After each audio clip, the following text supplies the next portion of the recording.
मेरे साथ ये ड्रामा? क्या जीनिया और शहराम की शादी करवाने के लिए? मेरी रेहान से हाथापाई हो गई। तो फिर तुमने वही किया? ना बाप ना भाई ना कोई पूछने वाला, तो दूसरों के मजे ही होंगे ना। मुझे वक्ती तौर पर अपनी बहू बनाया और जब उन दोनों की शादी हो गई तो मेरी माँ को बेइज्जत करके इनकार कर दिया। मामा, क्या आप अभी तक शांजे की तबाही का कसूरवार मुझे समझती हैं? हाँ।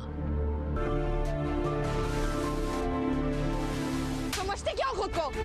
शांति घर में रोती हुई आती है, उसके माँ और बाबू से पूछने की क्या हुआ। शहनाम उससे कहता है ये मेरी रेहान से लड़ाई हो गई है। उसके माँ बहुत गुस्से से कहती है तुमने फिर वो हरकत करी है।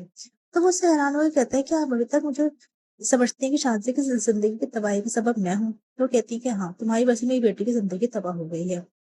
दूसरी जानिब फरियाद अपने ताके पर जाती है, उससे कहती है कि आपने जीनिया और शहनाम की शादी करने के लिए मुझे इस्तेमाल किया। आपने ये बताया कि मेरी और जरार की मंगी हुई है और जब आपकी बेटी की शादी हो गई तो आपने मेरी माँ को बेइज्जती के घर से निकाल दिया।